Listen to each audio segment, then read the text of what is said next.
You guys can see me. Um, Welcome all who are already here. This is going to be a session on YouTube ads. Before we get into it, I'm just going to do a quick check. Can you guys just put it on the chat if you guys can hear me clearly? Um, yeah, few comments on the chat. Put in a hi if you guys can hear me, if you guys can see the PPT on the screen. Hi, Mandagiri, Praveen. Thank you so much for confirming. So this is going to be a session on YouTube ads, right? And before I go ahead, I'm just going to very quickly introduce you to Kraftshala, right? For those of you who have probably not attended a Kraftshala session before, Kraftshala is India's premier marketing and sales training platform. We create programs that are job focused, that give you, actually how a practitioner goes about doing their job. We've got programs for a lot of different audiences. The program that is pretty relevant right now, which I'm going to be telling you later on about as well, is going to be the professional brand management program. But more about that later.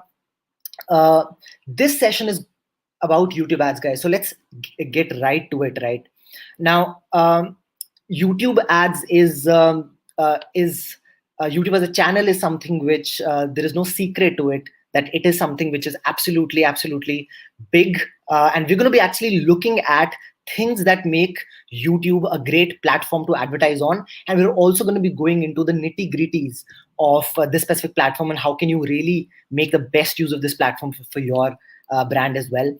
The small disclaimer is that this is not really a paid session, which means that we have not been paid by anyone for this specific session.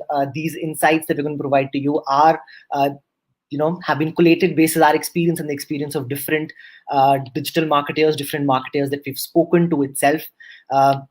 So there's no real bias itself. We are not claiming that YouTube advertising is the end all of all advertising itself, but the objective is for everybody here who's already running ads to think about YouTube ads. If you're not already using it, if you're already using YouTube ads, how can you do it better?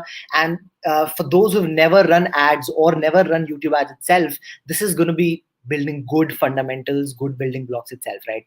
So to be able to really go about this in a very structured manner, let's ask ourselves this basic question. Yeah, this is not just going to be applicable for YouTube, it's going to be applicable for really any ad platform, as to what makes an ad platform attractive to a brand, right? So let's very quickly go through these pointers. We're going to be going into detail of these pointers as well. The first, guys, is relevant audience, right? It basically means that the audience that you are hoping to reach, and eventually the audience that you want to buy your products, is present in that specific channel, in that specific platform in large numbers. Yeah, that's what the word reach really implies. Yeah, that audience is present in large numbers, and frequency basically implies that their engagement with the platform is so good that you can actually show them ads very frequently. You can probably show them ads if you want to, maybe 3 times in a day, or probably 5 times in a week. So both the, how many of the people that you want to reach out to actually exist there in that specific platform, and how many of them, engage, what is the average engagement levels of that specific audience in that specific platform, so that you can reach them with frequency, more number of times itself. Objectives and ad formats, we're going to be going into the depth of it as well. What are the brand objectives that are work well on this ad platform, and what kind of ad formats help you reach those objectives very well? They're going to be aspects of bidding, the cost control. We're also going to be deep diving into this as well. Basically, how exactly is it that you really get ad slots, right? How exactly can you really put the money on the table itself? So what exactly is the bidding going to be like? For those of you who don't really understand this at all, don't worry, we're going to be covering this. How sharply can you target them? Well, targeting is very crucial, right? There's so many people who use YouTube, who use Facebook. How can you really figure out, rather than carpet bombing, where you just have a machine gun and you just, firing everywhere, is it possible for us to have sort of a microscope or a telescope, so that we can really target people very well, right? So that we get good ROI for our efforts, so that we don't waste our money, right? These four are going to be, these four are absolutely crucial. There are some other aspects as well that we need to look into when we look into if an ad platform is attractive to us or not, which is buying types. There are different types of buying types. There is insights and feedback loops, which means that does this ad platform provide us enough data as to how well our ads have run. And there's also some basic aspects of ease of use, right? How good is that ad platform? Is it intuitive for you to use? How exactly is their account managers, their sales team, their billing, all of those things? Is it a pain in the ass, or is it very, very smooth? All of these things are very, very crucial for any brand to basically achieve their business objective at an efficient ROI, right? All of these things that you see here are absolutely crucial. In this specific session, guys, we've got 1 hour and we're going to be focusing upon the most important top 4 aspects, right? And we're going to be focusing upon the top 4 aspects with respect to YouTube ads itself. So let's move ahead with the first one, which is relevant audience. You've already understood, hopefully, in very, very simple terms, what does relevant audience mean? But what does YouTube have the relevant audience or not? It might be a kiddish question for a lot of you, but because the truth is that YouTube is absolutely a behemoth, right? It has got an amazing global reach. By reach, I just mean the number of people who are present on YouTube itself.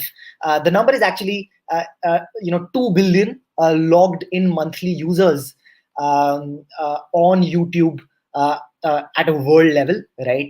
And this basically actually is because of the fact that YouTube is the second largest search engine out there after Google. Yeah, so the number of searches that happen on YouTube is only second to Google, really. And it's also a very, very big social media platform, a very, very big video platform, as you're going to be seeing in just a bit as well. But primarily, guys, just reach, which is number of people, it's huge, right? Coming closer to India, let's look at these numbers, right? So these numbers are for India. The percentage of, so let's look at the below number first. This data is for 2017, 2021, these 5 years, right? And what you'd see is that the YouTube viewers in India have gone up for sure. They've been growing multifold, but this is what is really important for us, which is percentage of digital video viewers, which means the people who watch videos in this country, upwards of 93% of them, close to 93% of them watch YouTube. They're present on YouTube. And hence, if you want to really do video, can you really ignore YouTube? Not really, yeah. So if you really want to do video as a brand, and video has a lot of benefits, it's absolutely a separate session altogether as to if you should do video or not. Where right now I'm going to be discussing about if you should do YouTube or not. But primarily, guys, in the space of video ads in India, YouTube cannot be ignored, right? So reach looks pretty good. You know that everybody in India pretty much who can be reached on digital through videos is present on YouTube. So reach looks good. But what about the frequency and engagement metrics itself? What about these numbers, right? Well, on average, mobile sessions on YouTube last for more than 40 minutes, right? So basically, these are users who are staying in that platform for 40 minutes once they have logged in, right? Which is a big, big time frame itself to probably show multiple ads in one session itself. Also, we know that on YouTube, there are almost 6.5 page views that happen. Which means that there are videos that approximately 6 to 7 videos that are being watched, which means there are ad slots, around certainly 6 ad slots for you to show advertisements when the user certainly goes to a new video, a new piece of content itself. And this kind of points towards that YouTube is a platform with great frequency. You can show advertisements to a user probably 3 times in a day because of these metrics here itself. And not just that, the truth is that YouTube has a beautiful, very, very delightful user experience. And obviously all of these metrics, which is reach and frequency that I just talked about, is partly because of this. The one metric that really brings this out beautifully is that 70% of what people watch on YouTube is determined by its recommendation algorithm, right? So it's a product that's working beautifully for people. Yeah, they're enjoying what YouTube is suggesting to them itself. And because of all of these reasons, our first aspect, which is relevant audience, which is reach and frequency, we're absolutely good on that, right? Now let us go to the second aspect, guys. The second and third we're going to be covering together for YouTube, right? So let's get into objectives, ad formats, as well as bidding options now, right? Guys, if you have any questions, please feel free to put it in the comments. I'm going to be taking, in probably 10 minutes or so, I'm going to be taking stock of the questions, and hopefully I'll be able to answer all of them. Questions, half questions, please feel free to put in, right?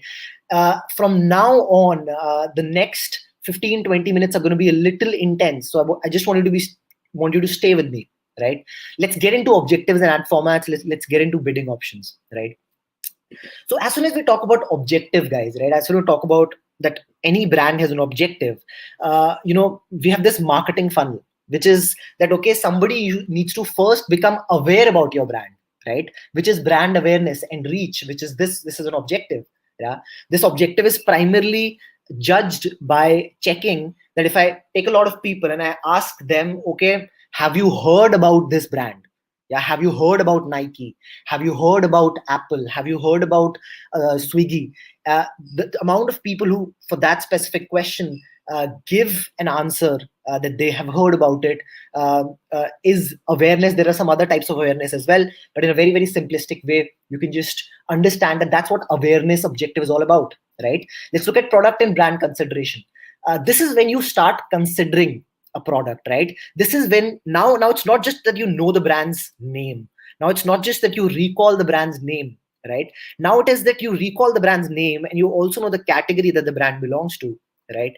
And you've now started and you've also, the brand has been able to make itself relevant for you. Yeah, that you also, as soon as you now start thinking of phones, that iPhone comes in your consideration set, in the set of things, the set of phones that you'd like to buy, right? Or as soon as you think about motorbikes that you want to buy, Pulsar comes in your consideration set. So when a brand is able to do that, we say that the brand has been able to, be good on this objective of product and brand consideration. That's what that means. And the third is action, right? Action is actually through real sales, real leads itself, right? So we're going to be looking at these three objectives, and now we're going to be looking at all that YouTube ads really gives us with respect to these objectives, right? So it's useful to evaluate any platform basis the kind of objectives it is great at. So let's look at this. Let's look at the first two objectives that I just told you and the solutions that YouTube has for these two objectives. Okay, let's look at the marketing objective. The first marketing objective I've already told you, which is brand awareness and reach, right? Which is getting people to remember your brand, yeah, and reaching a lot of people, increasing your reach as much as possible and increasing your awareness scores itself. Yeah. And the second marketing objective is product and brand consideration, yeah, wherein the consumers start considering your brand itself, right? Now, guys, for these two objectives, we've got two solutions from YouTube. One, which is for brand awareness and reach, is called TrueView for Reach, as the name suggests. And the other is product and brand consideration. You've got TrueView in-stream, right? Now, these two seem very, very similar to each other, right? They are very similar to each other. And just stay with me, because understanding the difference between TrueView for Reach and TrueView in-stream is absolutely crucial to this entire session, right? And it's going to open up, because it's going to teach you a lot of different other things as well about YouTube metrics. And if you understand this, it's going to open up YouTube advertising for you altogether, right? So let's understand these two solutions from YouTube, which is TrueView for Reach, which is for brand awareness and reach, and TrueView in-stream, which is for product and brand consideration, right? For that, let's first understand what is a TrueView, guys, right? Now, TrueView is actually it means that you're not forcing anyone to view an ad, right? So both of these solutions, TrueView for Reach and TrueView in-stream, do not force anybody to view any ad, right? Which means that the user has an option to view it or not view it. You would have seen all of these ads which provide you an option to skip the ad after 5 seconds. Those ads are TrueView ads, right? Because they're not forcing you to watch the full ad. You have an option to view it or not view it after the first 5 seconds, and that's why it's considered true view. Hence, all views that you get are true views itself, and that's how YouTube, Google have really marketed this product to advertisers, that you're actually going to get true views. You're not going to get forced views. It's not really push marketing. It's not really putting your ads in faces of people. It is consumers choosing if they want to see an ad or not, right? After 5 seconds. So that's what true view is. The question here is, what counts as a view, right? When do you really say that, okay, so the consumer certainly did not click on skip, but at what second do you consider that, okay, the consumer has viewed this ad, right? So that is, someone watches our ad up to 30 seconds or the duration of the ad if lesser. Yeah, let's very quickly take an example of this. For example, you've got an ad length of 25 seconds. Okay, so the skip is going to come after 5 seconds, right? So the user is going to get 5 seconds. After 5 seconds, the skip button is going to come. Well, if the user does not click on the skip button and then watches the entire 25 seconds, it counts as a view. Okay, basically it counts as a view if your duration of the ad is lesser than 30 seconds and the user watches the full ad 25 seconds. If your ad, for this is the second example, if your ad is 35 seconds, then the user only needs to watch it up till 30 seconds itself, right? So the user will only watch it up till 30 seconds of that overall 35 seconds. The last 5 seconds, even if they don't watch, that's okay. It counts as a view. Overall, all that you need to remember here is, if someone watches our ad up to 30 seconds, or the duration of the ad if it is lesser than 30 seconds, the duration of your ad, right? That's what counts as a view. Now that you've been able to understand that much, the rest aspects are going to be easier and easier, right? The thing is that, guys, these two solutions, TrueView for reach and TrueView in stream, they look exactly the same, right? They have very, very different objectives, and they provide you very, very different results, but they look exactly the same to the user like you. Yeah, you would not be able to differentiate what is TrueView for reach and what is TrueView in stream. They both look like this. Yeah, there is something like a channel icon, there is a headline, there is a display URL, there is a CTA button. Let's take an example, right? So this is an ad from Mazda USA. This is the headline right at the top, which actually a lot of brands utilize their own brand name for in headline itself.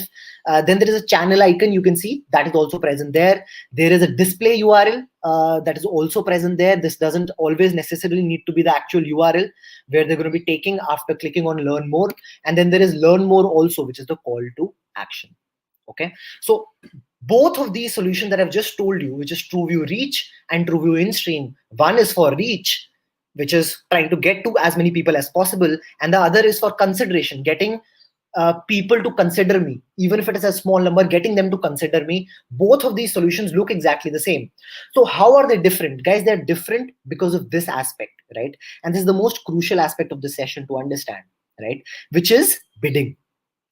So these two solutions are really different because they are really bid in a different way. So for example, brand awareness and reach, which is the a TrueView for reach solution, the first one actually has a bidding type which is known as CPM. Okay, what does CPM mean? Well, CPM means cost per 1,000 impressions. Okay, what does this mean? It basically means that I want to pay per 1,000 impressions. Impressions means basically, guys, as soon as the video plays in front of the user, it's an impression, right?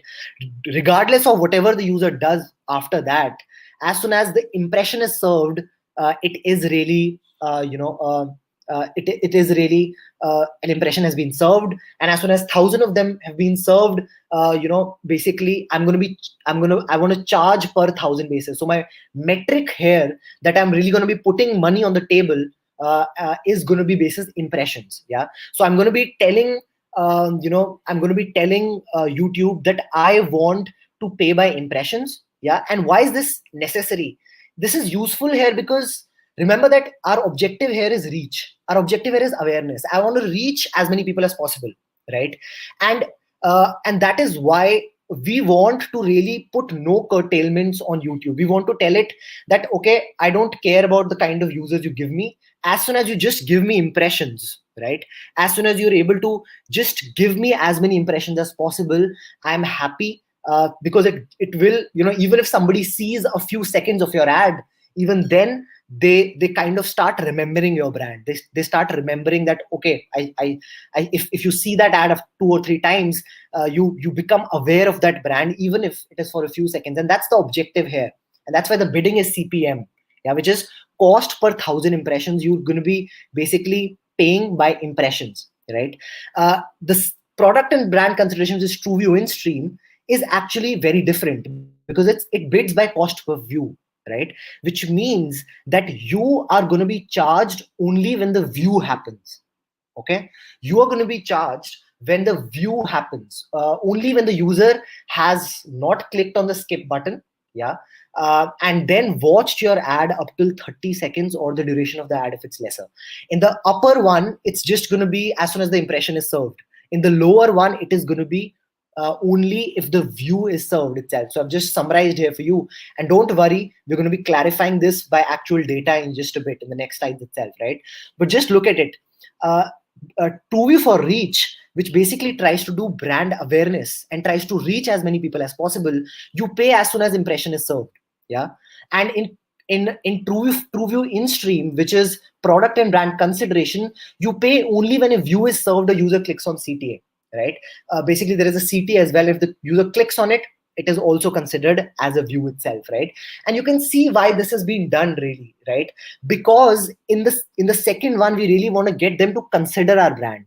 To get somebody to consider our brand, we need to really get them to know about our benefits. We need to get them to know about probably our brand story, so on and so forth, right? And that is why the requirement for us to have views, for them to watch our ad for 30 seconds or the duration of the ad is important, right? And that is why the second one is really bidded by cost per view. So what does this really mean? Now is when you're really going to understand what does CPM bidding and CPV bidding really look like as far as putting money on the table is, right? So let's look at these costs. Say you put 1,000 rupees on both TrueView for reach and TrueView in stream, right? Remember that the left one, TrueView for reach, is going to give you reach and awareness, and the right one is going to give you views, right? Because it's for consideration. So what happens? What happens is that TrueView for reach is able to get you a lot of impressions, yeah, but very few views. So TrueView for reach in 1,000 rupees will actually get you to approximately in the ballpark of 25,000 impressions. But only out of those 25,000 people to whom that ad is going to be served, only 200 of them are going to translate into views, which means only 200 of them are actually going to view the full ad or 30 seconds, right?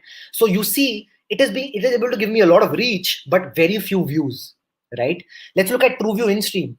TrueView in stream gives us very, very few impressions, but it converts a lot of them to views, right? So TrueView in stream gets us in 1,000 rupees 4,000 impressions, which means it will be served to 4,000 people, right?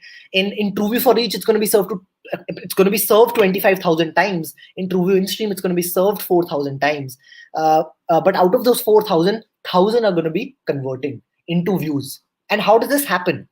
Guys, this happens because YouTube has an understanding of its users, right? So YouTube has an understanding that, for example, I am sort of that kind of a person. I love to see ads because I'm a marketer, right? And I probably, out of every 10 ads I see, probably I would be seeing, say, 6 to 7 of them. I would probably just watch the full ad, right? And there are going to be other people like me as well, right?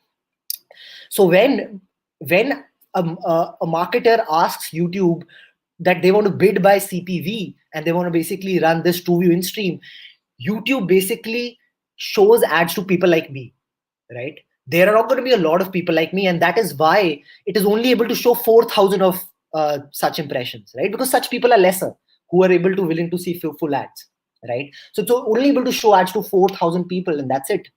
But out of those 4,000 people, the probability of them watching views is very, very good, and that's 1,000, right? On the other hand, in this TrueView for reach, the only curtailment that YouTube has is the targeting that you've provided it. That's it.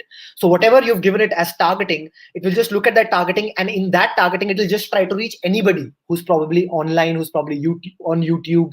Whatever targeting you've provided it, it'll just, because its objective is now not to reach specific type of people. Its objective is to just try to reach anybody and to serve as many impressions as possible. Right, so that's what it looks like. That's how TrueView for Reach compares with TrueView in Stream, and I hope you guys have been able to understand this. I'm just going to come to questions now, right? In case there have been some questions here, so let me just come back to questions. Okay. Are there any questions right so far? Yeah, there are. So let's look at this question.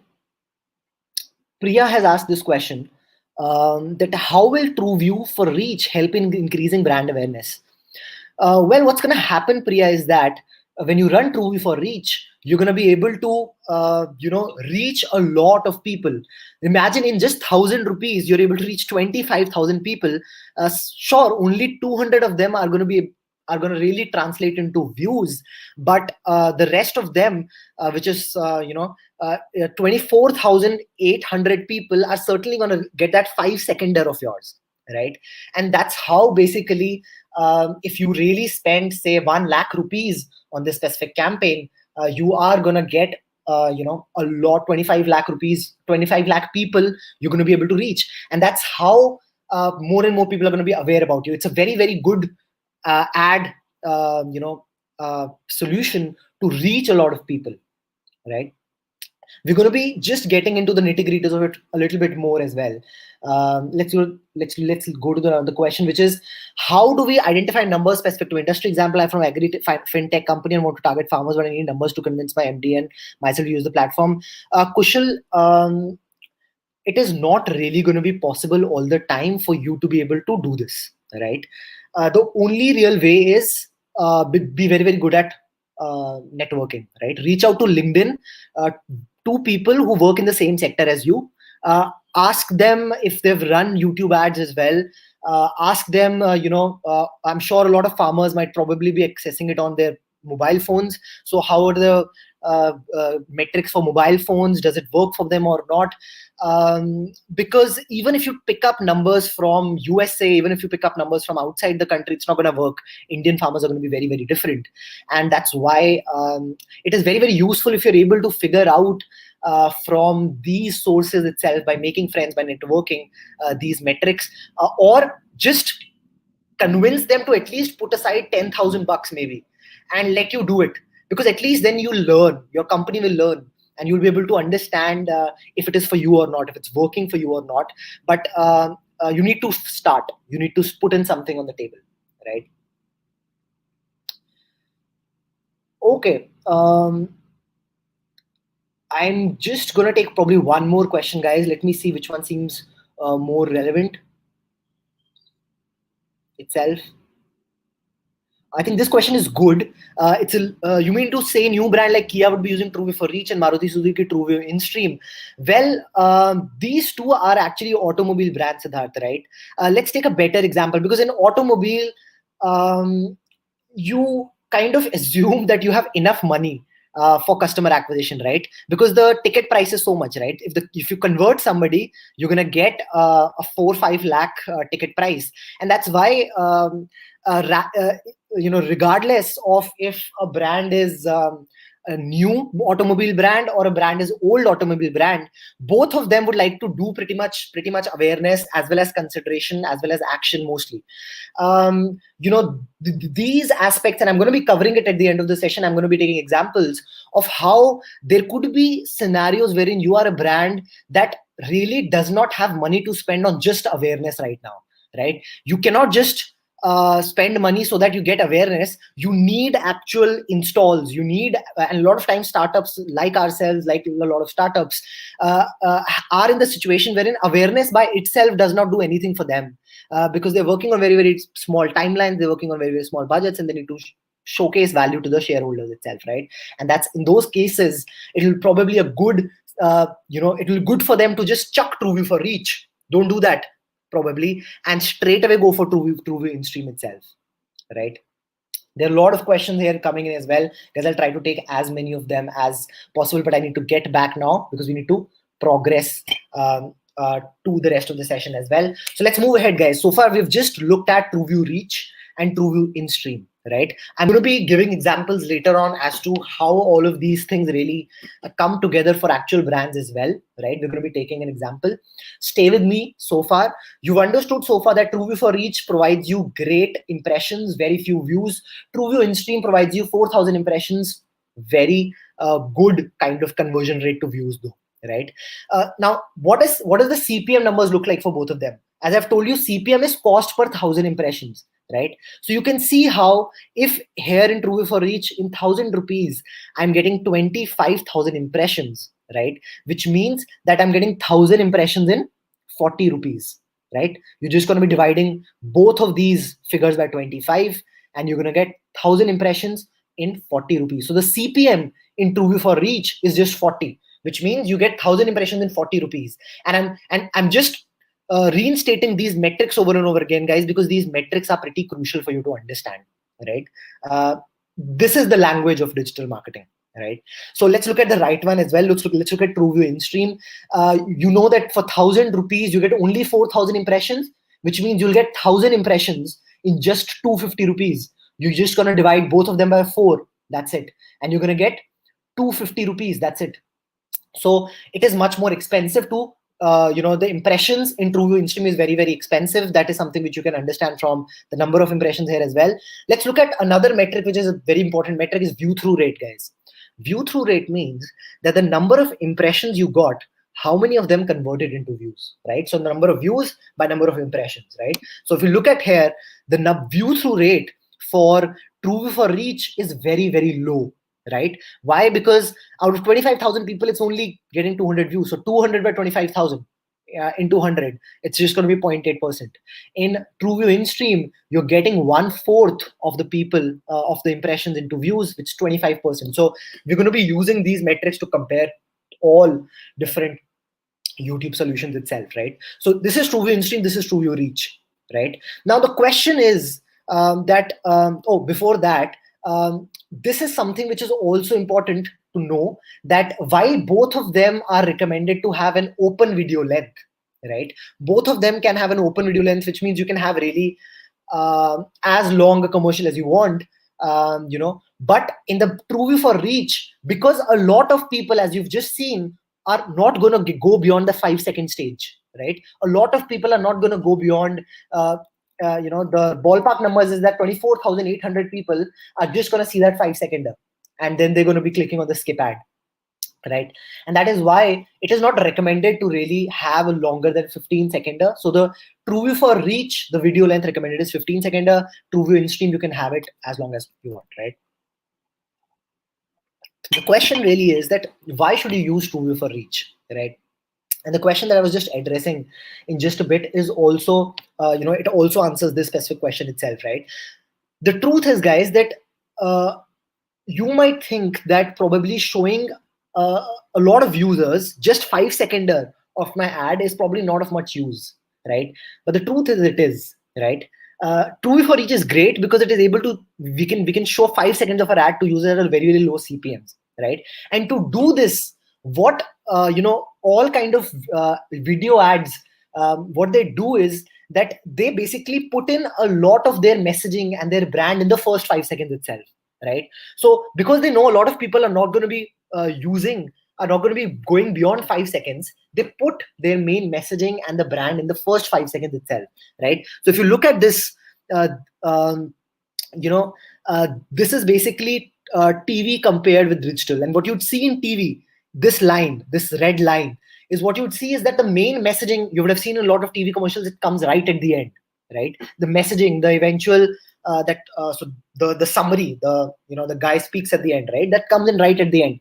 In digital videos, that's the other way around, yeah? That it really comes in the first 5 seconds, and this is the best practice that should be utilized, yeah? Because a lot of people in TrueView ads are just going to be looking at the 5 seconds itself, right? In TrueView for Reach, you're going to be able to get 24,800 people to view your ads to view that 5 seconds itself, right? And that's very, very cheap. In TrueView in stream, 1,000 people are going to view the whole ad, and 3,000 are going to view just that 5 second, right? And you're not going to be charged anything for that 3,000 people who are just watching that 5 second, because you only get charged in TrueView in stream for if you get the view.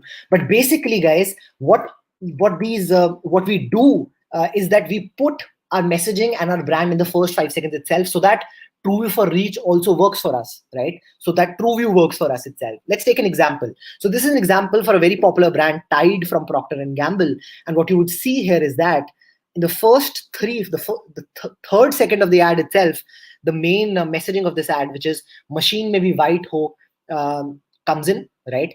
And at 4 seconds, the brand also comes in. Yeah, I'm just going to show you this ad as well. Machine में भी white हो तो tight ultra हो। वो ये कफ collar underarm गंदे करता सुबह शाम, कैसे साफ होगा मैल, बोल जरा बेटा राम। तो क्या मैं खेलूं नहीं, कूदूं नहीं, क्रिकेट नहीं, जूडू नहीं, बन जाऊं क्या बूंदू राम। मशीन में धो दो ना मॉम। ये मैल बड़ा जिद्दी है, मशीन में नहीं धुलेगा। चौंक गई मम्मी? हाँ। पेश है नया टाइड अल्ट्रा, जो कफ कॉलर अंडरआर्म का जिद्दी मैल निकाले मशीन में ही। मशीन में भी व्हाइट हो तो टाइड अल्ट्रा हो। So you saw how this last part came twice, right? It came right at the start also, and it came right at the end also. Yeah. So this is actually an example of a company who's created TV ads, and they're just optimizing it, the TV ad, to basically run for digital. And how they're doing it, they're basically putting that main messaging in the first 5 seconds itself. And this is the best practice for any video ad that you want to run as well, right? And because of this, TrueView for reach works itself, right? Hope that ad was working fine. Let me move ahead. Okay, let's move ahead here. Now, just this point, comparing TrueView for reach with TV, the CPM is actually, so TrueView for reach was really created, guys, to get brand managers to basically compare TV, because TV is able to give you at a good money a lot of reach, right? So the CPM, which is the number of impressions it gives you at a cost, is actually comparable with TV. On the other hand, in TV, there's actually no guarantee that the user is even going to watch for 5 seconds, right? And that way, it is actually comparable to TV, right? Now, on the TrueView for reach, as I've told you, both of these look very similar. They're only different bases. Their objective itself. On Google Ads platform, it can be difficult to find these itself. So let me very quickly tell you, if you're taking notes, so that you can probably straight away, if you're running search ads or display ads, if you want to straight away start running YouTube ads, this is how you can start looking at this platform. Well, for TrueView for reach, you need to choose the objective of brand awareness and reach, right? And you need to choose, as far as campaign type is concerned, you choose video. So as soon as you do it, you're going to get this option of skippable in stream. This is TrueView for reach, right? As soon as you get into the platform, you would see that the bidding strategy it provides you is only target CPM. As I had told you, it's only CPM, right? Because TrueView for reach only has CPM bidding itself. Because we want to reach a lot of people, we only pay basis impressions itself, right? TrueView in stream can be found out by choosing the objective of product and brand consideration. As I've already told you, this is what it does. Again, choose video, and then click on influence consideration. And once you click on influence consideration, you would see here that the only bidding option that you get here is maximum CPV, right? That's it. So as I told you, CPV is really the only bidding option, which is cost per view is the only bidding option that we get here.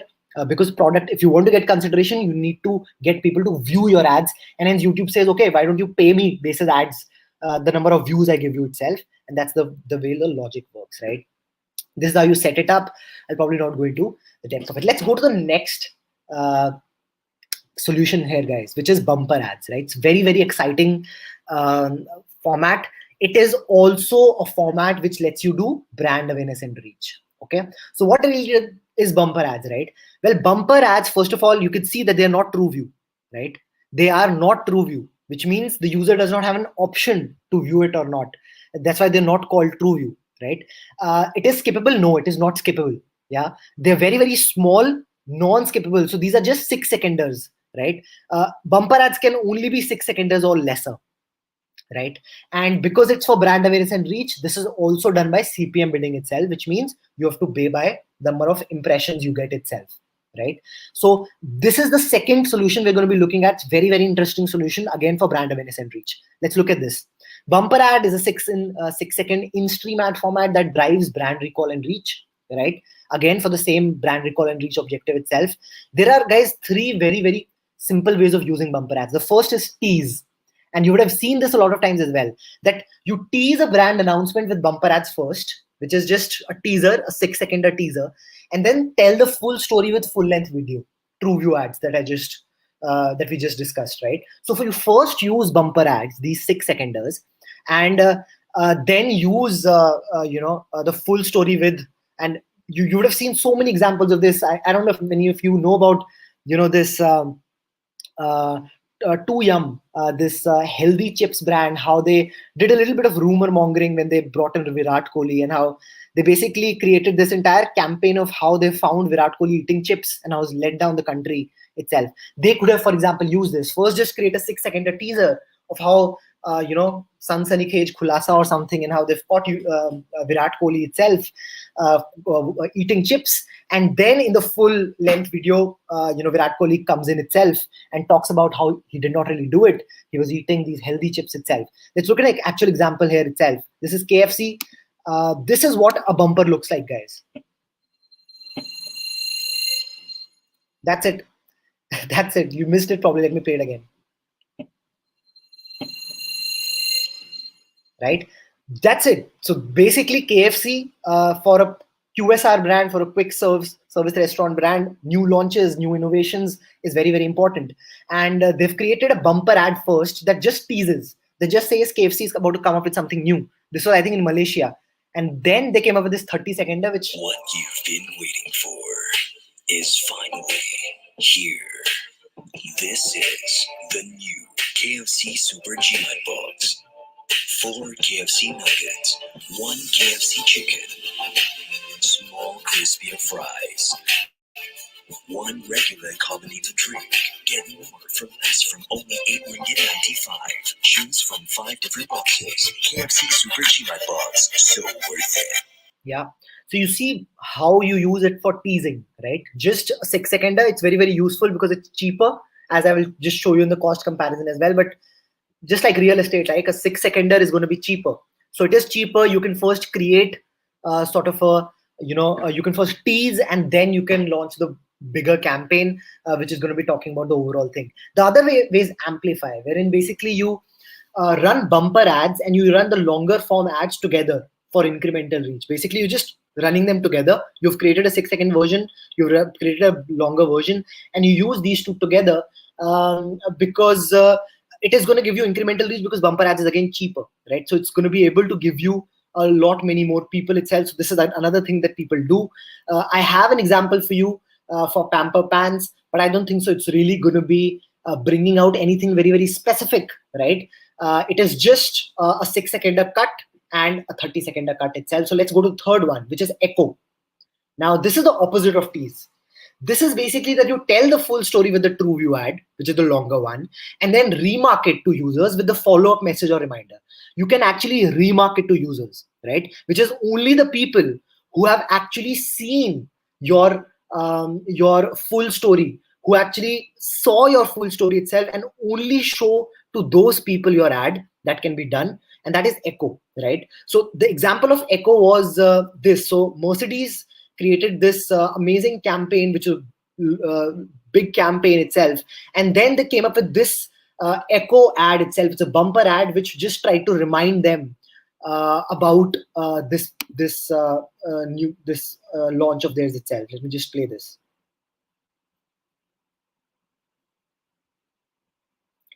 There's an error here. Apologies for that. But basically, guys, there was this very, very simple, they'd done a very, very clever thing.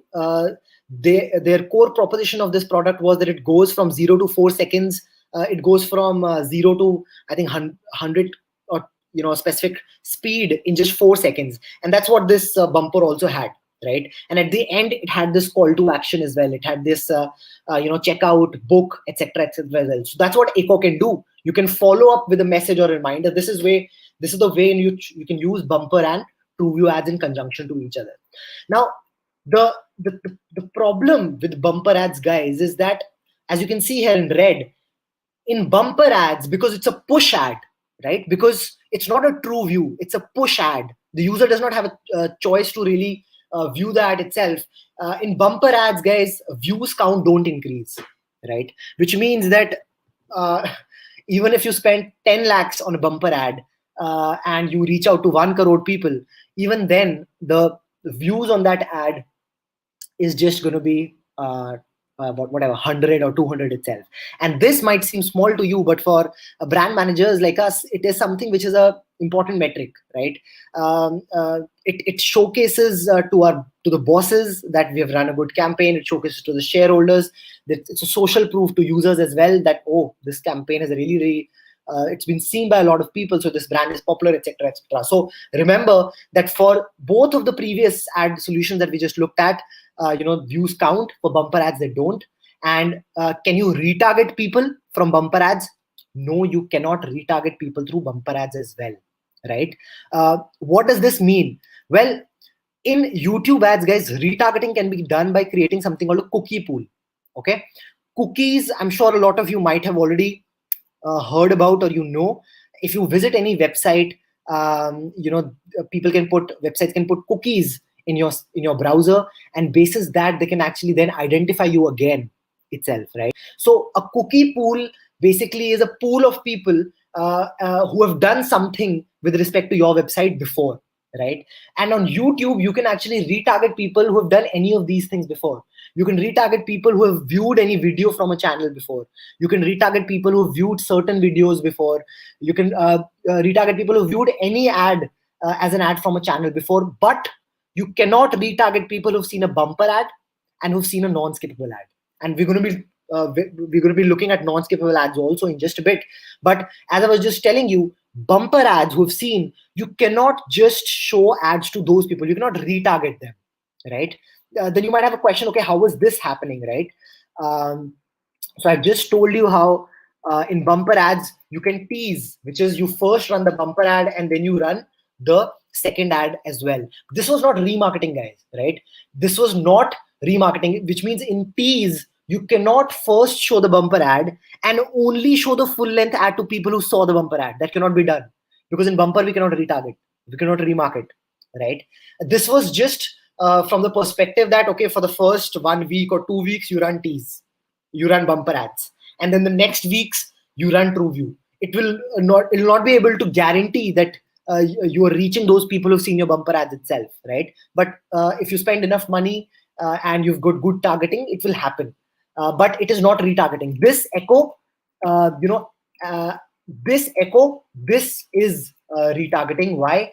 Because first we are running TrueView ad, and in TrueView ads, you can retarget people. Only the people who have seen your TrueView ad will be shown that bumper ad itself. So the echo, that's why you see I've written here also remarket. Tease is not done.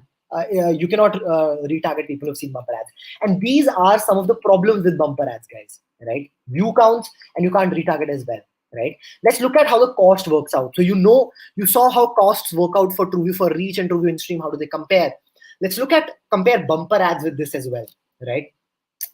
Well, in bumper ads, if you put in the same $1,000, right, you're actually going to be reaching 50,000 people, right? You're going to be reaching 50,000 impressions. The CPM is actually better than that of TrueView for reach also. Yeah, in TrueView for reach, you could only reach 25,000 people. In bumper ads, you can reach 50,000 people in just the same bucks, and that's why the CPM is half. In TrueView for reach, it was 40. In bumper ads, it's just 20, right? So the question that comes in here is, why should somebody run TrueView for reach at all, right? If reach was just giving me mostly these, in reach also 24,800 people are just watching for 5 seconds, right? The rest of them are only 200 people are watching for whatever the duration of the ad, but 24,800 people are just watching for 5 seconds. In bumper ads, in the same amount of money, 50,000 people can watch an ad for 6 seconds, right? So why do we even use TrueView for Reach itself, right? Why should we even use this itself? Well, the answer is something which I've already told you, right? The answer is something which I've already told you, which is that in bumper ads, you don't have view counts. In bumper ads, you do not retarget. You cannot retarget, right? And that is why, because of these two reasons in red, in bumper, the view counts don't go up, the retargeting doesn't go up as well. And hence, just from the perspective of getting reach, getting brand awareness, using bumper ads alone is not suggested. Yeah, it is always suggested in conjunction with TrueView for Reach or TrueView in stream, either echo or all of those aspects. So it is not suggested that you just do bumper itself, primarily because of these metrics, and you'll not be able to utilize the best of what YouTube has to offer, because you'll not really be able to retarget people as well, and the view count also doesn't go up, right? Yeah, that's what I've already told you. Now let's go to another video ad format, guys, right? This is the second, this is the third last video ad format. We've just got two more to go, and we're going to spend probably 5 minutes each on each of them, right? So let's look at this. Let's look at the next video ad format, which is TrueView Discovery, right? Again, the first thing that you should notice is that it's TrueView, right? Which means that it's not going to be forced, right? The second thing that you should notice is that I've added a new column, which is that the rest of the ad that we've seen so far were in stream. This is not in stream. This is in display. Okay. So what does in stream mean, guys? In stream means that all of these three, TrueView for Reach, bumper ads, TrueView in stream, these were videos, right? These are videos that straight away play, and they play while you are streaming something itself, right? Either at the start or in the middle or at the end. But basically, all of these were in stream. But TrueView Discovery is not really an in stream ad; it's an in display ad. What does this mean? Well, it means that it comes in as a thumbnail, right? So you must have seen that sometimes you're watching a video, and alongside in the recommended videos, while there are other organic search results, there are also a recommended video, which is an ad. That's a TrueView Discovery, right? It is not a video that plays by itself. It's just a thumbnail there. It will only play if you click on it.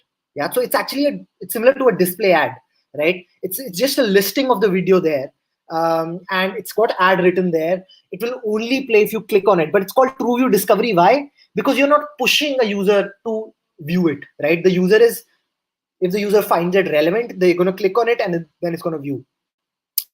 So it's still considered TrueView. It is the biggest use case of this is, however, in YouTube search. I've already told you how YouTube search is the second biggest search platform after Google, right? So TrueView Discovery is absolutely, it's really amazing on the YouTube search page. So if you search on YouTube, search anything, even there you would have seen some of the times, just like Google search, some of the first top search results are actually ads. That is TrueView Discovery again. Yeah, again, it is not an ad that plays by itself. It is, a listing. If you click on it, it will primarily play itself, right? So in TrueView Discovery, also you pay on a CPV basis, but with Discovery ads, a click to watch the video is considered a view, right? If the user clicks on it, regardless of what happens after that, it is considered a view itself, right? That's the first thing that you need to know itself, right? That we are, but why is it called CPV, guys? Why is it called CPV as well? Because even in TrueView Discovery, Google is trying to reach out to people who are more likely to watch ads, who are more likely to click on an ad and have watched it, right? And because it has to do that filtering itself, it is considered CPV itself, and just a view is considered as a click. As soon as a click happens, it's a view. So that's what TrueView Discovery is. Now, one thing that I would like to bring to your attention, guys, is that I think there was somebody who was mentioning something related to overlays, right? There was somebody who had a question related to overlays, but probably I can't find it. But anyways, I'm going to just clarify it right here. The truth is, guys, that the thing is that the video that is playing in TrueView Discovery is actually not an ad. Okay, it is a video that is playing on your channel. So as soon as the user clicks on it, they are taken to your channel or wherever that video is, and it is played there, right? So because it is not really an ad that is playing, once the user has clicked on it, it is coming to your channel. It's the user is coming to your channel itself. They are absolutely great if you have a well-maintained YouTube channel, right? If you have a well-maintained YouTube channel wherein you've got very good recommendations, you've got very good CTA overlays. So in your own YouTube channel, in your own videos, you can have these CTA overlays itself.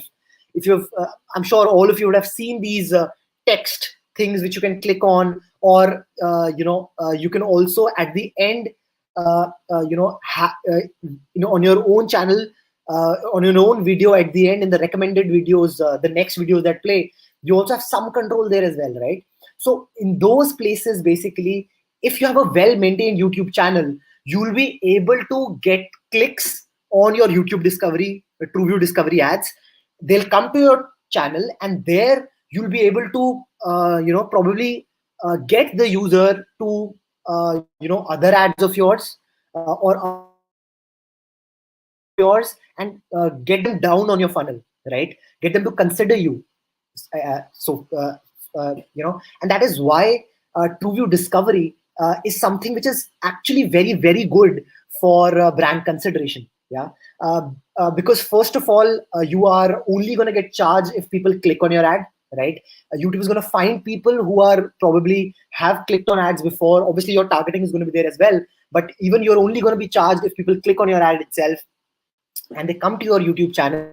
And then you can also, if you've got a well-maintained YouTube channel, the next videos, etc., will also come in which are relevant, and you can also have CTA overlays, etc. Right, guys? Now I understand that I'm probably leaving a lot of threads out there itself. For example, CTA overlay, I've just mentioned it, but I'll not be able to go into the depth of it as to how do you set it up, what are the best ways of using it, so on and so forth, because we kind of like seesawing between how much width we want to cover and how much depth, right? And that is why what I would suggest is whenever you watch Kraftshala sessions, it's useful to probably just make small notes or just have a notes tab open.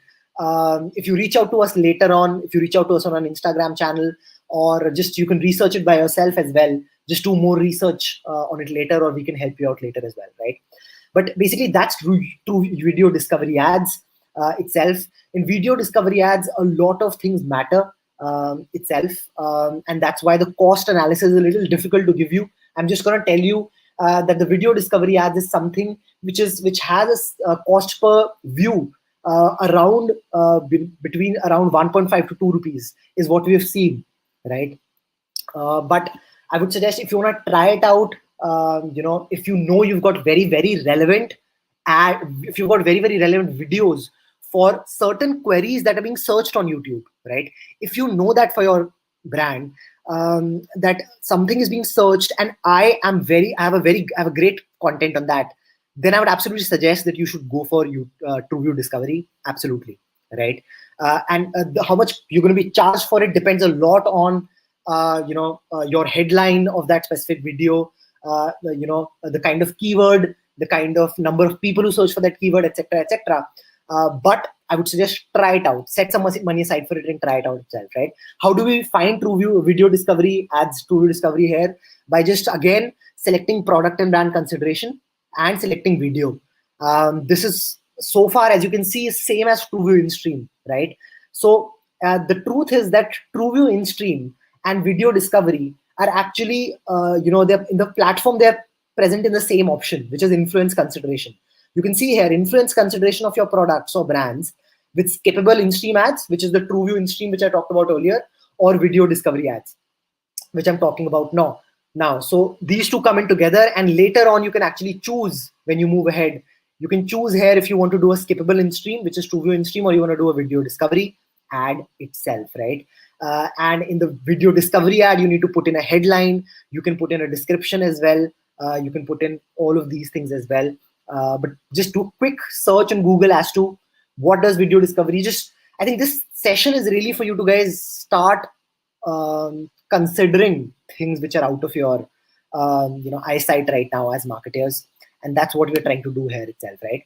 I'm just going to go to the second last channel itself. I'm just almost close to 1 hour here.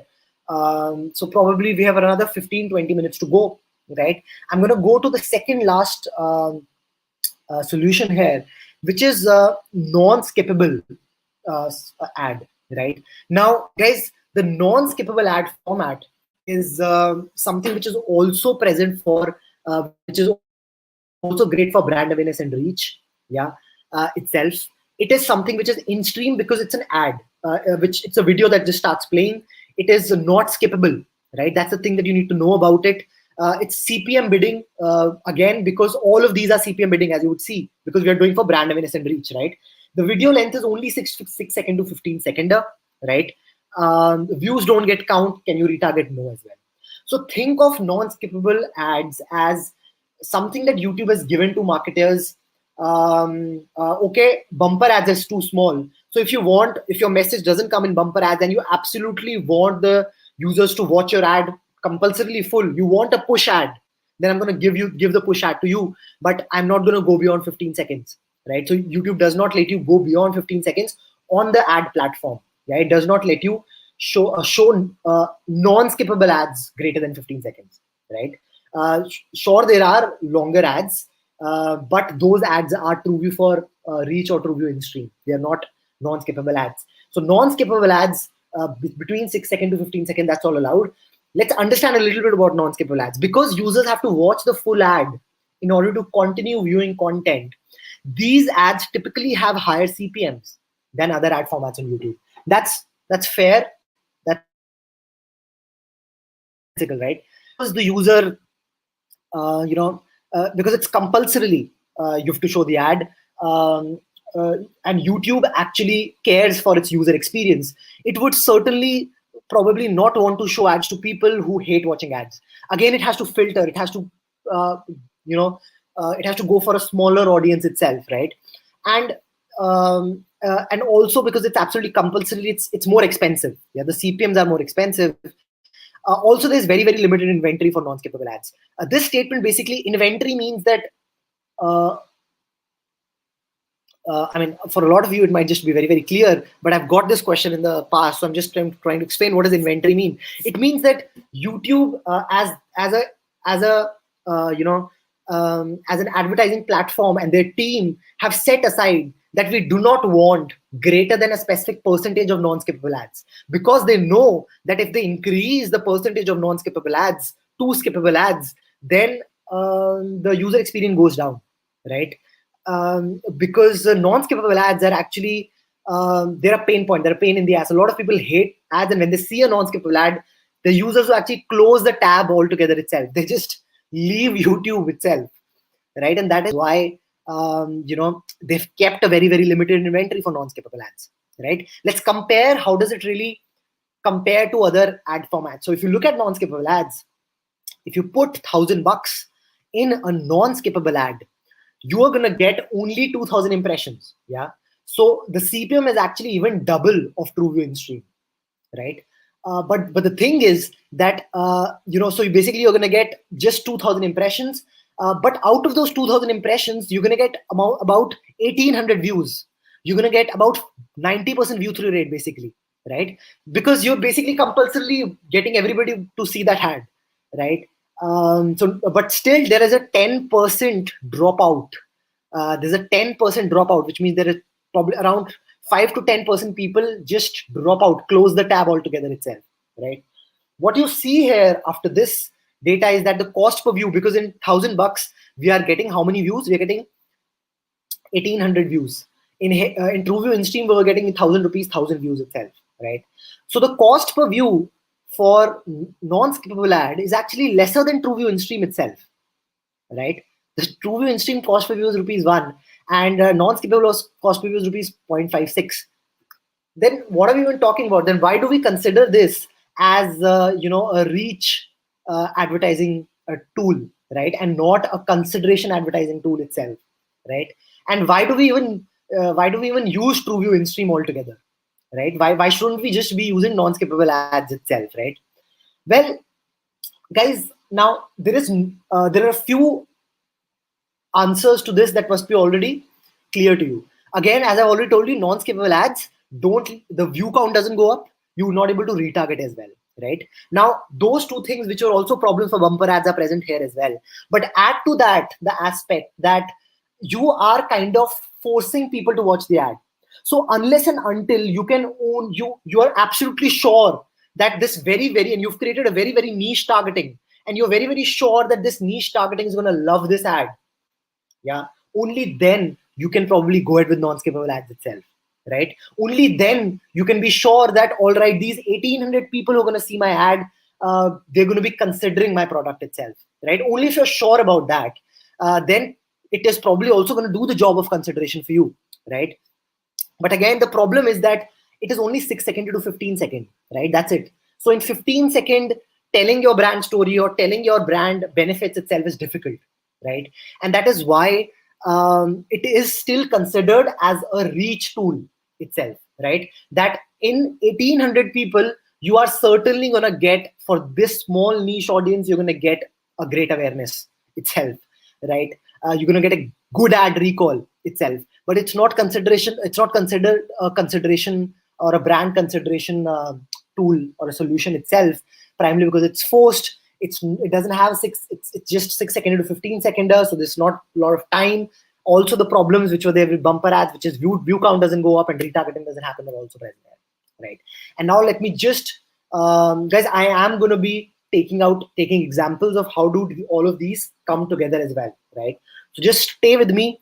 I know that this probably been a little bit too much here itself. There've been a few problems. I hope my webcam has been working.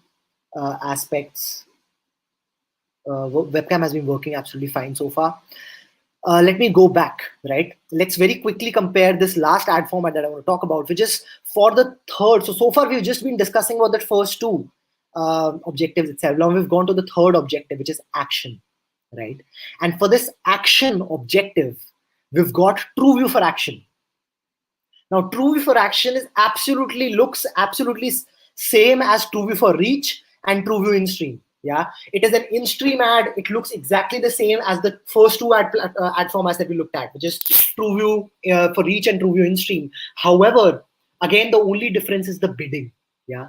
So what happens in TrueView for action is, guys, that you can actually give a specific objective. You can set a specific goal, a conversion goal on your website. Yeah, it could be that I want people to fill up my forms on my website, and that is done through Google Analytics, right? That I want this specific conversion goal to happen on my website. I want people to fill up this form, or I want people to add to cart, or I want people to actually want to track actual purchase itself.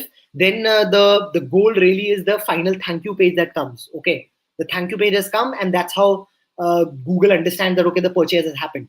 So basically, you can actually provide goals to YouTube itself, and then you can choose to bid basis those goals, right? And what Google does is, if you give it the objective that I want as many add to carts as possible, then YouTube tries to go after those people. It tries to find those people who in the past have watched videos and added to cart.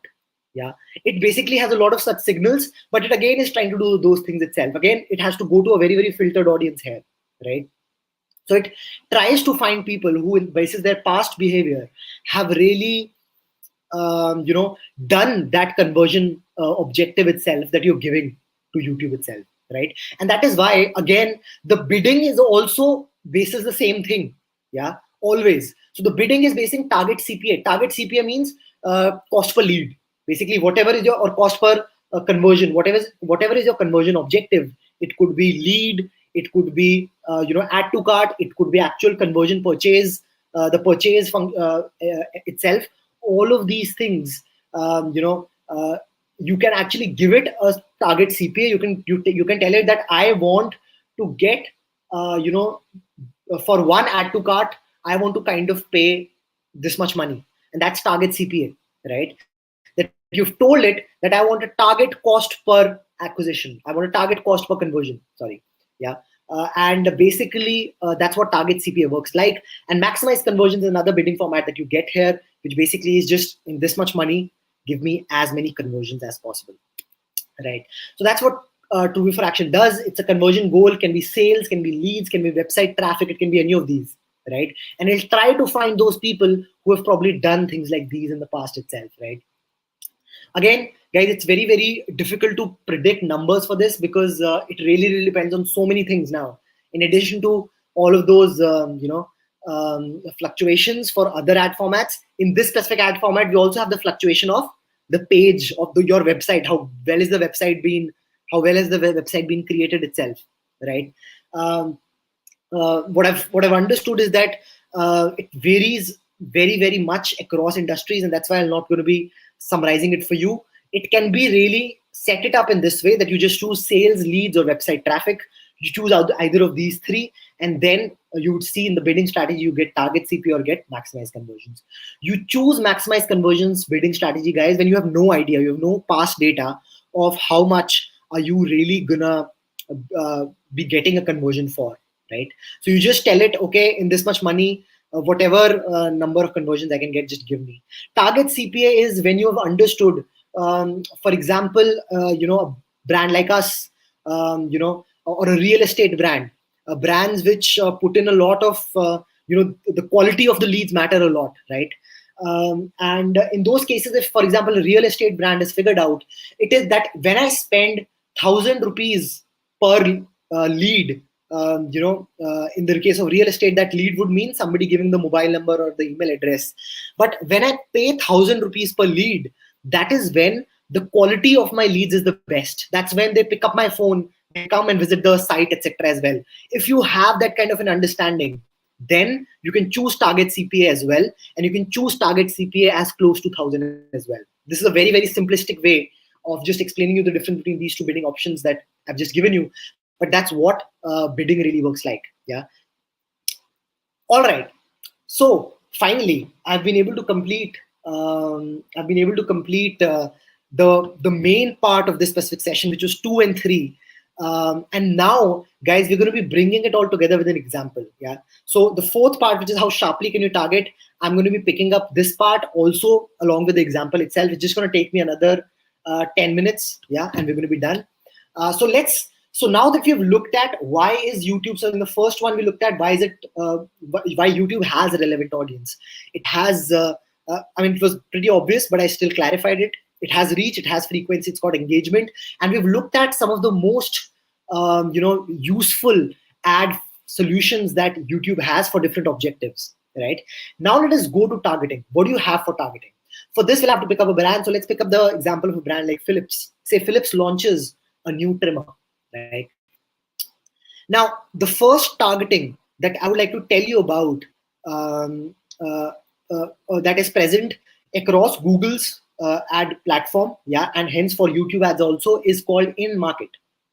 Okay, in-market basically means, guys, that in the short term, recently, yeah, their short-term past behavior, which could be a month, 3 months, they have been actively searching or planning for something. Yeah, and obviously Google has got amazing data on us, and it has an understanding of the kind of things we search. It's got an understanding of the websites that we really go to, the kind of videos we watch, the time of the amount of time we spend on those websites, etc., etc. Basis that, it has created these ready-made audiences, which are in-market audiences, right? These in-market audiences basically mean that in the short time frame, they've been searching for these things, and the in-market audiences ready-made audiences look something like this: apparel and accessories, arts and craft supplies, autos and vehicles. So these are ready-made audiences that is created, right? For a brand like Philips, it might make sense that they're going to be using, first of all, obviously they're going to be choosing men. Every advertising platform has a demographic targeting like that of men, women. So we're going to be choosing men because it's a trimmer, and we're going to be choosing the in-market audience of skincare products and beauty and personal care, which means that these people have recently searched for skincare products and beauty and personal care, which tells us a little bit about the kind of person they are also. And they've also been, recently been thinking about revamping themselves through skincare products, beauty and personal care. So men actively searching for these things, you can select, right? Let's go to the second type of targeting, which is affinity, right? The affinity targeting is something which is, it is long-term interest and habits. So while in-market was in the short past, what have people been searching for? Affinity is long-term behavior, right? So in the long term, the kind of, you've got Android, Google has got Android as well. So the kind of apps you've downloaded, the kind of apps you spend a lot of time on, the kind of, again, the kind of YouTube videos you watch, the kind of, the website that you spend time on, what are the interests you have? Yeah, if you spend a lot of time on cricket websites, Cricinfo, CricBuzz, etc., it will put you into this ready-made affinity audience of sports, and inside that also probably cricket, right? So while in market was what were they searching for, affinity was what exactly are their interests and habits itself. What exactly are there? And Facebook and other platforms also has this as well, right? For a brand like Philips, this trimmer, the affinity audiences that we can create is, so it has provided us affinity audiences like frequently visit salons, and it is able to do that because of tons of things, maps, all of those aspects itself. And also affinity audiences like men's media fans, which means it has created these ready-made audiences for us, which means people who enjoy content targeting men, covering topics like health, fitness, or style. So guys, these two that we just discussed, which is in-market and affinity, these two are these ready-made audiences that are present for us. And I hope that you've understood the difference between them. In-market is short-term, actively searching. Affinity is long-term, interests and habits, right?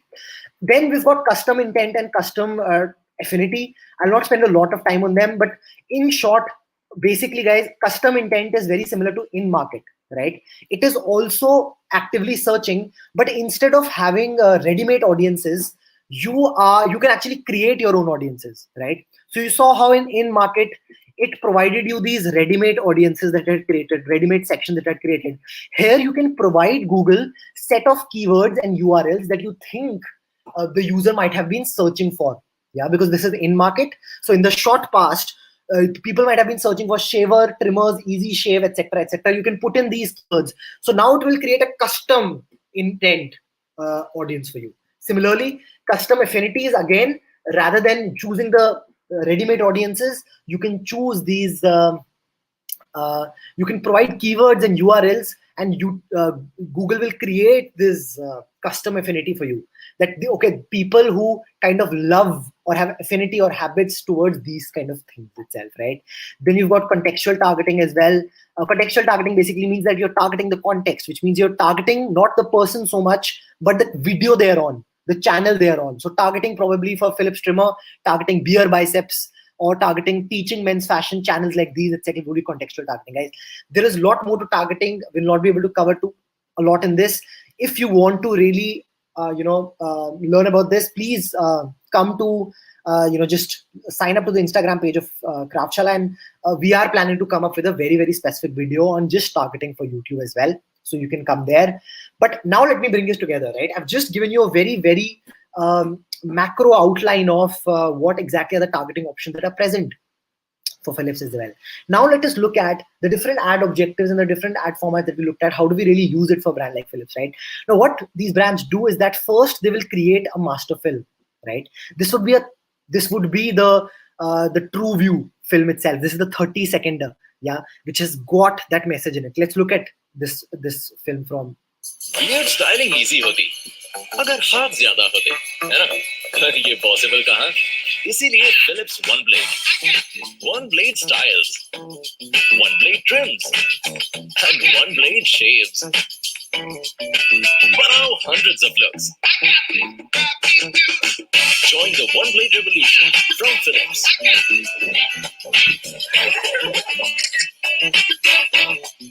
Innovation on you, Philips.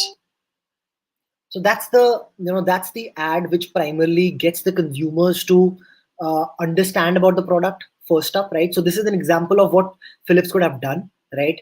I've just gone to the Philips YouTube channel, and they've created a playlist there for one of their trimmers. And if you guys go there as well, you would see, and you can go to a lot of brands out there. Go to their YouTube channel, look at the kind of playlist they've created. And they would have created these playlists, and sometimes they would have called them also that this is a bumper ad.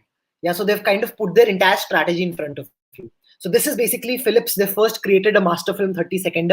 Now the objective is that this 30-second master film should be optimized for both social and YouTube. And just a small bit here is that on YouTube, you need a 16:9 frame. Or as well as for Hotstar, you need a 16:9 frame. On social media, you need a 1:1. That works best nowadays, especially for mobile.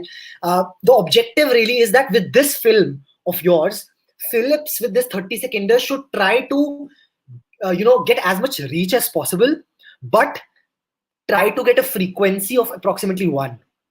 Why? Because a frequency of higher than 1 is more expensive, right? This is a 30-seconder. It's going to be a more expensive ad if we try to show this ad to a lot of people with a higher frequency itself. If you've got a lot of money, you can certainly do that. Yeah. But this is sort of like an optimal strategy for a lot of brands, that their main ad, is something which they just, the 30-seconder is something which they try to get a lot of reach for, but they try to keep the frequency at 1. Yeah. When I say that try to get a reach for, the question, it doesn't straight away say, guys, that should we go for TrueView for reach or TrueView in stream, right? Because it depends a lot on our creative itself. It depends a lot of the kind of creator that we created itself. The question here, the decision between TrueView in stream and TrueView for reach for this specific ad that you just saw would certainly be that this ad is very, very nuanced. I don't think so. If I show this ad for 5 seconds only, this is a new product launch, I don't think so it's going to really give me any sort of, it's really going to not even give me any sort of brand recall also, primarily because we've not really optimized it for the first 5 seconds itself. And in this specific case, you can very, very clearly see that probably this brand went for something like TrueView in stream. Right? It went for TrueView in stream. When should you use something like TrueView for reach is something which I'm also going to be taking in just a lot of money to just get that brand awareness up itself, right? And if Philips has a lot of money and they just want to really get a lot of people to answer Philips for the question, which is that as far as trimmers are concerned, what all trimmers have you heard about? If that's the objective of the brand manager, sure, they can also go for TrueView reach, right? But if their objective, which is to really create a funnel which gets them to purchase, and they don't have that much money, then TrueView in stream makes a lot of sense itself, right? So TrueView in stream is something which you're going to be using in this specific case. So basically, guys, we've seen that you create a 30-seconder. Yeah, you kind of keep the frequency for that just 1. You don't try to show it many number of times, because if you do that, it's going to be much more expensive. What you do is that you retarget the people who have watched the first ad. Yeah, you retarget the people who have actually viewed that ad. Yeah, so you're running a TrueView in stream, right? And if the people skip your ad, that's okay. But if the people watch your ad, if you get a view, then only on those people who are interested and have seen your full ad, retarget those people with a smaller 15-seconder ad, which is and you can create multiple product feature ads, which could be probably one about the battery, one could be about you've got different kinds of shaving ways in this, etc., right? Just focusing on that. And basically what we are doing here is we are not getting frequency by basis the 30-seconder, right? We're not spending enough money to because it's going to be more expensive. The better idea is that you create a 15-seconder. It's going to be cheaper, and you try to get frequency basis that. Yeah, that works better itself. Obviously, when you really start working on a brand, when you start really utilizing these specific things itself, you start with a specific format like I'm going to be telling you here, but eventually you figure out what's working the best for your brand. But in this specific case, what is suggested is that you don't try to show this ad many number of times. You try to show this ad primarily at a frequency of 1, and only the people who viewed that ad, show them this specific ad of specific product features, which is just 15-second product features itself. And then you basically show bumper ads. At the end, show a 6-second bumper ad that reminds them and that adds a call to action that primarily includes offers also if available. This specific Philips bumper ad.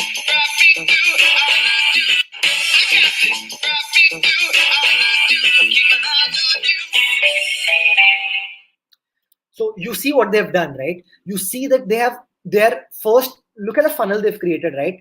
You're only first showing this ad, the frequency. You don't want to spend money on people and everybody. You're only getting frequency for people who already viewed your ad, yeah, and not skipped on it. And then only to those people who've seen this ad also, you can only show the bumper, right? And that bumper, you really summarized it very, very well for them. And at the end, you've also got the URL, which is you can go here and buy. You saw that they had this website ka very simple URL as well at the end, and you'll also have a call to action there as well, right, in bumper. So that's what the kind of strategy you can create, right? For another brand like mutual funds, the master film itself might require more frequency, yeah, because because that entire brand, for example, a brand like mutual funds, what's their objective right now? The objective of mutual funds seems to be right now that they really want it to percolate into the culture itself, that mutual funds sahiye, that was their first objective. But then also that they've got risks, right? That they've got risks, and they've done some funny advertisements recently where they're actually actively demotivating somebody to buy mutual funds. That anytime the situation can change, right? But that's also their objective. They want to do that, and if they want to really bring out that story itself, this strategy that I just told you might not work for mutual funds. They might have to showcase the master film itself with a frequency of 3, right? The entire 30-seconder itself for people to be able to understand it, because it's a little complex, a little nuanced. So you might have to showcase the master film itself with a frequency of 3, and then probably there's no product specific ads you need. Straight away go to bumper, which are tagline focused, which is mutual fund sahi hai, with a call to action, prompting the people to probably create an account, etc., right? So that's how it can work for mutual funds. In a summary, guys, basically there are multiple routes that you can take, right? Say you're a new brand and you are doing a first campaign of yours. You need to show results on a low budget, right? So you are sort of a brand, and I'm putting this in because a lot of people here are probably going to be from this specific space. So you need to show results on a low budget itself. In that specific case, I would suggest that you chuck TrueView for Reach, right? You chuck TrueView for Reach altogether. You just try to ensure to create that funnel, right? Which is similar to what I just did for Philips as well, right? That you basically try to go for just consideration, go for TrueView in-stream. You can also go for TrueView discovery if you figure out that there are very specific searches. People are searching for best trimmers, etc., and you want to rank high, and you've created content for that. You can also go for TrueView for action. How would you really go about it itself is that you first try to create a master film for TrueView in-stream. You create product films, smaller films, TrueView, which are again TrueView in-stream, but which are for frequency. And then you create a bumper. This is the one that I just showed you for Philips, pretty much, right? You can also choose to have master film and straight away bumper. You can also choose to have product films and straight away bumper. You can also choose to have product film alone if you think that works very, very well, right? Basically, guys, where I've left you here so far is basically an in-depth understanding of what do these different formats really do, what are the objectives they really do. Now, there are a lot of permutation combinations of these. I've given you a specific flow that works usually, but for your brand, you have to figure out what really works the best for you, right? Another brand, for example, say a new brand which has a lot of money like Philips trimmer itself, you can, or even a bigger brand like that. Somebody was mentioning brands like automobile brand itself. In those specific cases, you might require awareness as well, and hence TrueView for Reach also comes into your settings. Also comes in, and then you actually very, very specifically first use TrueView for Reach as a master film, right? TrueView for Reach as a master film, get as much awareness as possible, then use product films and then bumper itself. But you should also, alongside with this, run TrueView in stream as well, product films, bumper itself. Basically, all of these permutation combinations are present for us. You need to understand what is your brand objective, what is the storyline. For example, we saw in the case of mutual funds, we've got a complex thing to really talk about, and that is why you need to really make these decisions after considering all of these things itself, right? If you found what we discussed so far in this specific session, and I'm done with what I really want to cover in this specific session. If you found this interesting, read about aspects like ad sequencing, They're very, very interesting. Basically, all of these sequences that I was just telling you, how can you create? There's also a way that you can just, YouTube has a ready-made way of doing it itself, right? So you can show ad specific sequences of ads to people. There are stuff like Director Mix and Creative Studio. These are very, very popular stuff that you can check out these as well.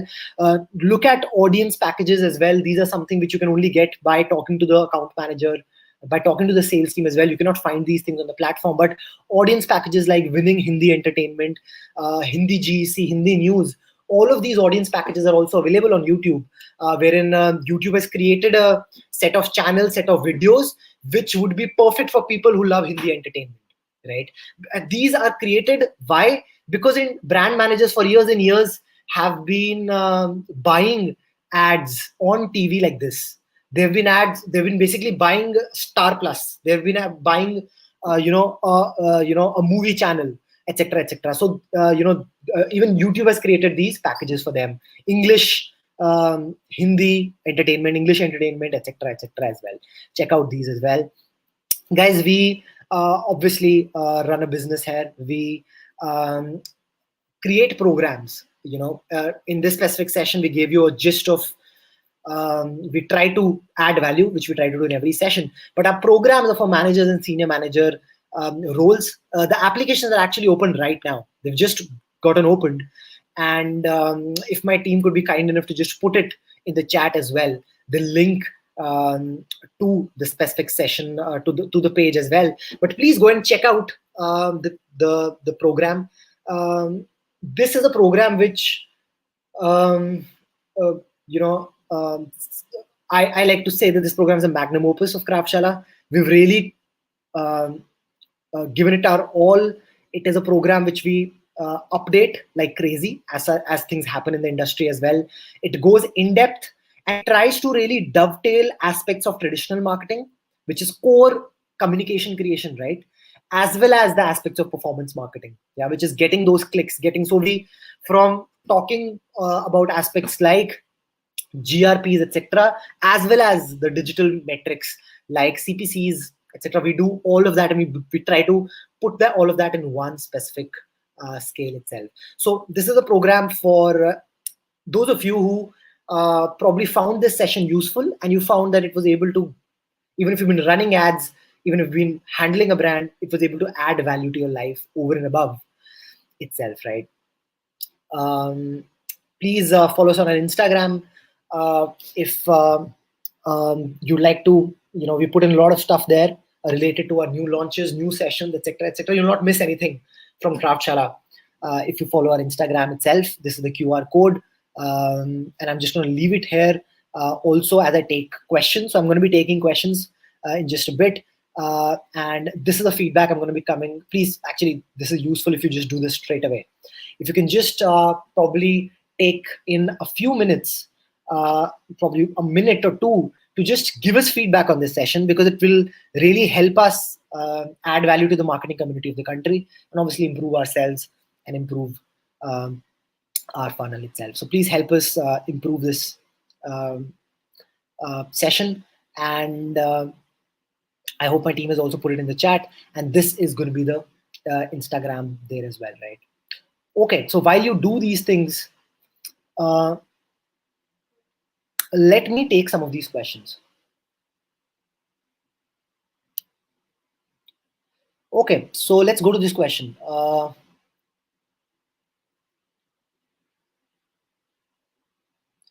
Shubham, sir, does YouTube homepage ads come under Truby for Action? So YouTube homepage ads basically are these advertisements. There are very different types of them. There's something called a masthead, which is basically this main masthead that comes in the YouTube channel as soon as you go there. I've not covered masthead here because it's not something which you can book on the ad platform. It is something which you can book in consultation with the Google Ads team. It can be booked for a long time. It was booked for on a day basis, which means the entire day anybody goes to that YouTube to the YouTube homepage, they're going to see that same masthead, right? So it was in crores, and it had amazing reach.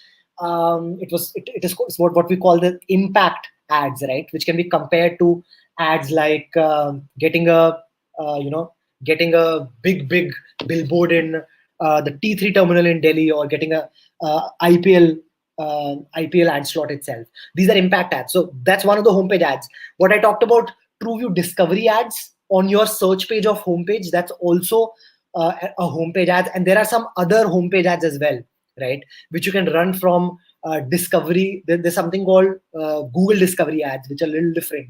Those are also homepage ads. TrueView for Action is not a homepage ad. TrueView for Action is basically an in-stream ad, which basically comes in just like when you start an ad, just start a video, and the ad that comes in, that ad which plays in as you're streaming that video itself, right at the start or in the middle of your video or at the end of the video, is a TrueView for. It could be a TrueView for Action. It could be a TrueView for in-stream. It could be a TrueView for reach also. You would not know that, but it is basically how the advertiser knows that. But that's TrueView for Action. It's very similar to TrueView for Reach and TrueView for in-stream as well. How do we select the frequency? Sohail, you actually, when you run ads, you get this metric of frequency there, right? While there are buying, there are buying types. There are also, guys, different buying types on YouTube, right? Even on Facebook, there is something called a reach and frequency buying type, which can, wherein you can actually, when you consult with the Google team, and you can very specifically tell them that 3 months from now, I would require, in this specific target audience, I would require this much reach and this much frequency as well, right? And they will book it for you. But we have not covered it in this session, so I'm just going to keep it aside. In this specific session's context, how do we select the frequency? Basically, when you run a campaign, you actually see that this is the number of reach, this is the number of people that your ads have reached, and this is the frequency itself, right? So you basically, when I said that you, for that master campaign, master video of 30 seconds, you don't want it to go beyond frequency of 1. Basically, what it means is that when you run an ad, first what will happen is the reach will keep on increasing and the frequency will just be 1, because YouTube will have a lot of people to show that ad to, right? But as you reach, all the people that YouTube has for that targeting and for the kind of bidding that you've provided it, right? Then you would basically, your reach will no longer increase, and your frequency will start increasing, because it will start showing the same ad to more people. At that point of time, I meant stop. Because if you stop at that point of time, as soon as your frequency is increasing, at that point of time, you need to stop. And that would mean that we basically are, that would mean that we have basically reached the frequency of 1 itself, right? Okay, let's take another question here. Hopefully I've answered your question, Suhail.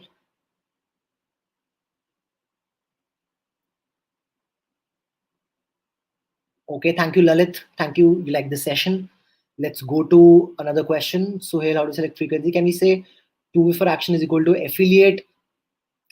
Not really. I mean, sure, in TrueView for Action, you are certainly, you have a very specific objective, and you are really getting a lot of, you're getting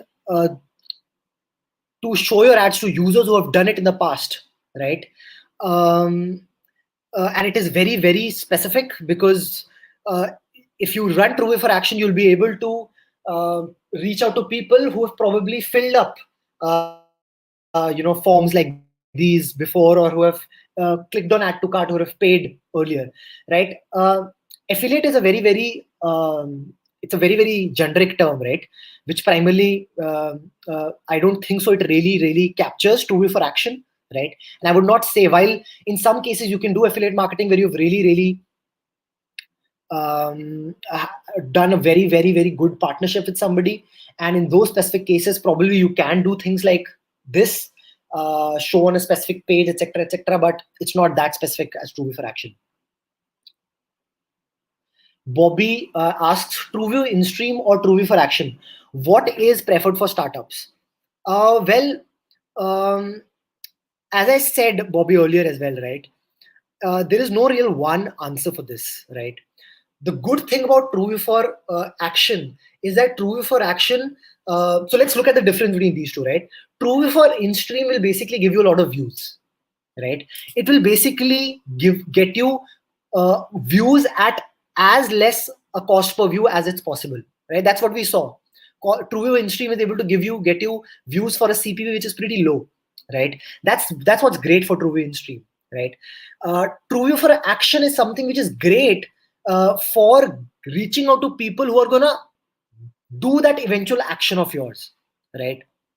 Now, if you are a brand which has very little budget, right, and you absolutely need to go for each and every ad that you show, you want results, then I would suggest straight away go for TrueView for Action, right? Straight away go for TrueView for Action and probably optimize it for whatever is your objective, sales, leads, etc. Yeah. So if you have very little money, and you just need to get a buck for your money for every view, then go for TrueView for Action, because it's gonna show it to those people only who have taken actions like these before, right?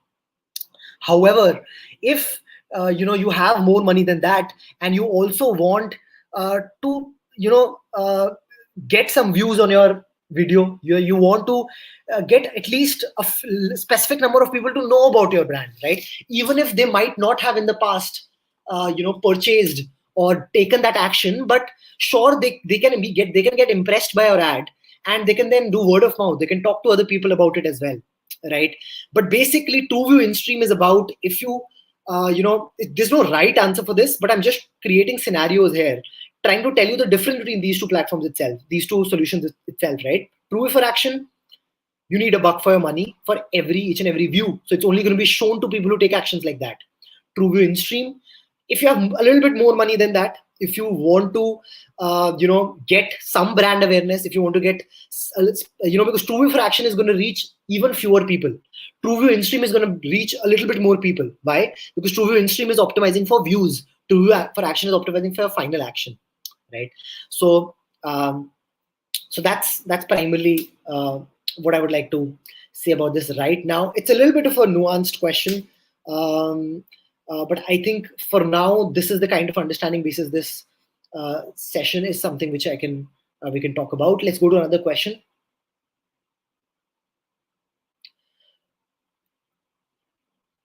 Okay, this question is again from Bobby. Which platform is good for live webinars? I'm not sure if what you mean, Bobby, is that if you as a brand has live webinars in your acquisition funnel, and to get leads for your live webinars, which YouTube ad should you run to get leads for your webinar so that people attend your webinar? If that's the question, I would suggest, again, it depends on the kind of brand you are. For a brand like Kraftshala, something like TrueView for Action, straight away, and or TrueView InStream, works well. Yeah. So using TrueView InStream and then only showing call to action to people who have, seen our ad itself, or straight away using TrueView for Action and again retargeting people with bumper ads, works well. However, if your question was, what is a good platform to host live webinars, which is that this is being hosted on something called StreamYard, and StreamYard basically, it goes to basically, it can help you host stuff on YouTube. It can help you host stuff on Facebook. It can help you host stuff on LinkedIn as well. Well, that's what one of the platforms is. We've also used something called Webinar Jam, etc. also in the past. Okay, let's move to another question. So I think these questions I've already answered. I'm just going to come down because I'm just going to check if there are going to be new questions that have been asked. There'll be no more new questions that have been asked. So let me just go back only, probably a couple of more questions I can take.